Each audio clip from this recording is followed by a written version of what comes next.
Good morning friends, welcome back to my channel. সকাল বাজে 7:30, উঠে পড়েছি ঘুম থেকে তাড়াতাড়ি। উঠে এই দেখো কত রান্না, আর একদিকে বসিয়েছি চা, আর একদিকে বসিয়েছি প্রাপ্তির ভাত, সেদ্ধ ভাত। প্রীতি এই যে রান্না হয়েছে সেই ভাতই খেয়ে বেরিয়ে যাবে, একটু বেলা করে প্রীতি কলেজ যাবে। তোমরা ভাবছো আজকে এত সকাল সকাল উঠে রান্না হয়ে গেল 7:30 উঠে? না বন্ধুরা, এগুলো সমস্ত গতকালকে রান্না। কারণ গতকালকে লিপি রান্না করে যাওয়ার পর এত বৃষ্টি হচ্ছিলো, মানে গতকালকে বৃষ্টি হচ্ছিলো, তো আমার কর্তামশাই বললো যে আজকে খিচুড়ি করো, যা রান্না হয়েছে সব তুলে ধরে রেখে দাও। তো এই দেখো আলু ভাজাও নিয়ে এসছে। এই আলু ভাজাগুলো খুব সুন্দর লাগে খেতে। লিপি না, সত্যি কথা বলতে এত সুন্দর আলু ভাজতে পারে না, আমিও পারি না। লিপি কেন, আমিও পারি না। তো এই আলু ভাজা বাজার থেকে কিনে এনেছি, কিনে এনে ডালের মুখে খুব ভালো লাগে খেতে। আর আমার মেয়েদের না এই আলু ভাজা হলেই যথেষ্ট, ডাল দিয়ে ভাত খাওয়া হয়ে যায়, আমারও তাই হয়ে যায়।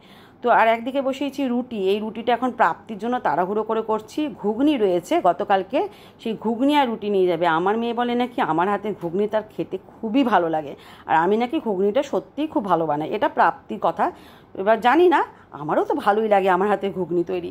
তো এখন চটপট করে প্রাপ্তির জন্য রুটি করে নিচ্ছি 3টে, আর ঘুগনিটা গরম করে দিয়ে দেবো।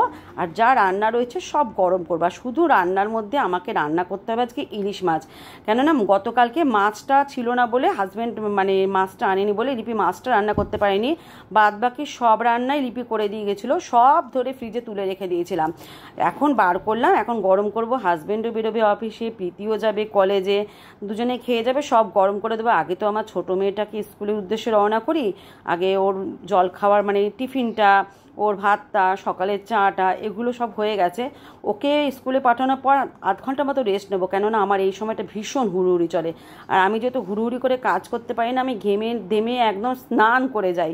তো সেই জন্য আধ ঘন্টা ফ্যানের তলায় বসবো বা এসির তলায় বসবো, শরীর ঠান্ডা করব, তারপর আমি আবার রান্নাঘরে ঢুকবো। সে রান্না থাকুক আর না থাকুক, কিন্তু ইলিশ মাছটা আমাকে করতে হবে। তো যাই হোক, রুটিটা চটপট করে নিচ্ছি। তো এখন রুটিটা কয়েকদিন দেখে দেখছি আমার রুটিটা ভালোই ফুলছে।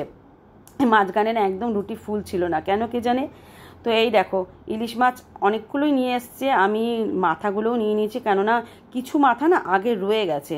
তো হাজব্যান্ডকে বলতে হবে একটু কচুর শাক আনতে, তাহলে ইলিশ মাছের মাথা দিয়ে কচুর শাক খেতে খুবই ভালো লাগে।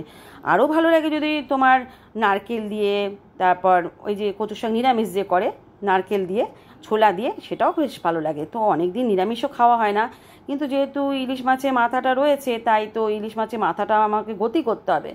তো চলো চটপট করে সর্ষে বাটা দিয়ে ইলিশ মাছটা রান্না করে নিই। ইলিশ মাছ হলে আমার না কিছু লাগে না, এত কিছু রান্না রয়েছে, যেমন উচ্ছে পোস্ত রয়েছে, তারপরে ডাল রয়েছে, আর একটা কি তরকারি রয়েছে এই মুহূর্তে আমার মনে পড়ছে না, পটলের তরকারি বোধহয় রয়েছে। আমি কিছুই খাবো না বন্ধুরা, কপির তরকারি, সরি, আমি কিছুই খাবো না। আমি এই যে সর্ষে বাটাটা করছি, এই সর্ষে বাটা দিয়ে আমার খাওয়া হয়ে যাবে, আমার আর কিছু লাগবে না সত্যি কথা বলতে। ইলিশ মাছ হলে আমি 2-3টে ইলিশ মাছ নিয়ে নিই, একটা লেজা নিই, একটা মাথা নিই, আর একটা মাছ নিই। এই দুটো এক্সট্রা জিনিসটা আমি নিই, কারণ এটা কেউ খেতে পারে না, যে না খেতে পারে আমার হাজব্যান্ড, না খেতে পারে আমার মেয়েরা, ওরা তো মাছই খেতে চায় না, ইলিশ মাছ খেতে চায় না। আমার মেয়েদেরকে দেখেছি, সত্যি কথা, প্রীতিটা যাও খায়, প্রাপ্তি কিন্তু খায় না। মাঝখানে একটু খাওয়া শুরু করেছিল যখন অসুস্থ হয়েছিল, এখন আবার যেহেতু সুস্থ হয়ে গেছে, এখন আবার শুরু করেছে আমি এই খাবো না, আমি ওই খাবো না, ডিমে গন্ধ লাগে। ওর যে কত নকরা বন্ধুরা, কি বলবো তোমাদেরকে। তো সবাই তো আর সমান হয় না। তো যাই হোক, চলো ইলিশ মাছটা বসিয়ে আমি বিছানাগুলো তুলে নিই। তো এই দেখো বিছানা তুলতে এসে দেখি মশারির উপরে আমার বড় মেয়ে খাতাটা রেখে চলে গেছে, বুঝতে পারছো তো। মানে হুড়োহুড়ি পাড়াপাড়ি করে কলেজ যায়, মশারিটা এখনও তোলা হয়নি, বেলা করে কলেজ গেছে, তাও মশারির উপর রেখে দিয়ে গেছে।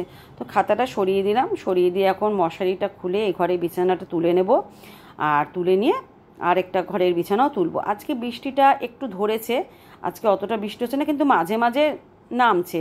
গতকালকে যেমন সারাটা দিন বৃষ্টি হয়েছে, সেই বৃষ্টিটা কিন্তু আজকে নেই। আমার কেন কি জানি বর্ষাকাল আমার একদম ভালো লাগে না, একদম না। ঘরে থাকি, বাইরে বেরোই না, তবুও আমার ভালো লাগে না। আমার সব থেকে প্রিয় কাল হচ্ছে শীতকাল।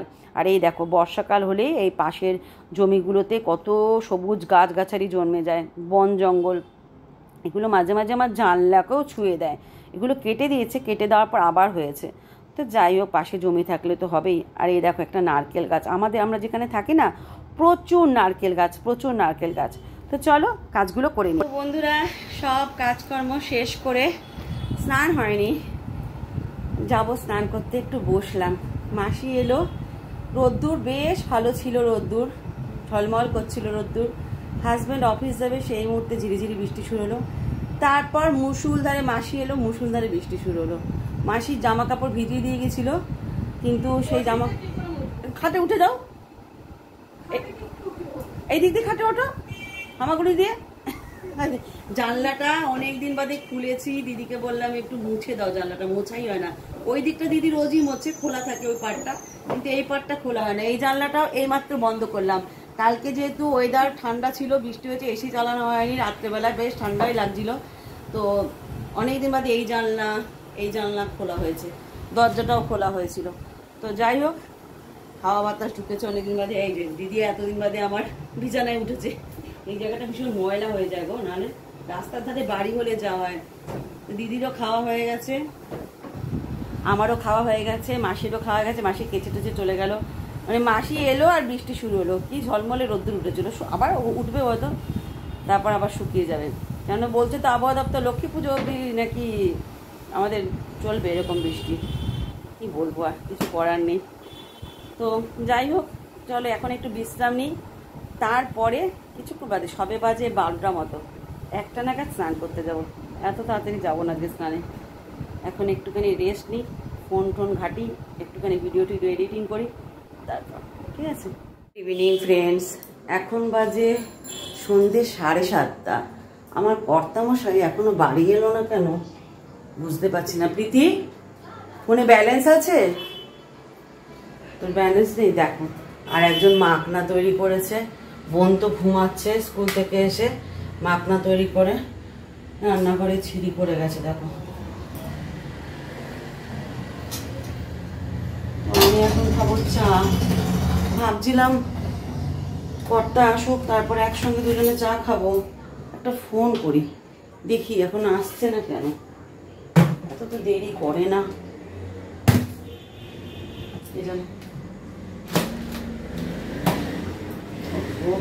আলু ভাজা সব রেখেছি এখানে। এই আলু ভাজা লিপিও পারে না তৈরি করতে, ঝিরিঝিরি আলু ভাজা। আমিও পারি না, লিপি পারে না, আমিও পারি না ঝিরিঝিরি আলু ভাজা তৈরি করতে। তাই কর্তাকে বলেছি যে বাজার থেকে নিয়ে আসবে আলু ভাজা। মেয়েরা খুব ভালোবাসে আলু ভাজা খেতে, আমিও ভালোবাসি। ডালের মুখে এই আলু ভাজা হলে ব্যাস আমার চলে যাবে, আর কিছু লাগবে না। ওফো, চলো এখন এক কাপ চা খাওয়ার আগে কর্তামশাইকে একটা ছোট্ট ফোন করে নিই, কি ব্যাপার তার এখন আসছে না। এর ঘুগনি অনেকটা বেঁচে ছিল, সেই ঘুগনি এখন গরম করছি, আর রুটি করব, কয়েকটা রুটি করব ঘুগনি দিয়ে। আজকে রুটি দিয়ে খাওয়া হবে। গতকালকে ভেবেছিলাম মিষ্টি আনবো, কিন্তু মিষ্টি আর আনা হয়নি, তো দেখি আজকে আনবো ভাবছি। মিষ্টি খেতে ইচ্ছা করছে কাল থেকে, কিন্তু কালকে আর আনা হয়নি। তো চলো রুটিটা ঝটপট করে নিই, অলরেডি দেরি হয়ে গেছে, রাত্রির বেজে গেছে অনেকটাই, 11:30 মতো বেজে গেছে। আজকে একটু দেরি হয়ে গেল আমার বন্ধুরা করতে, অন্যদিন 10:30টার মধ্যে হয়ে যায়। আটা নেবো এখান থেকে। প্রাপ্তি এসেছে? প্রাপ্তি, হ্যাঁ,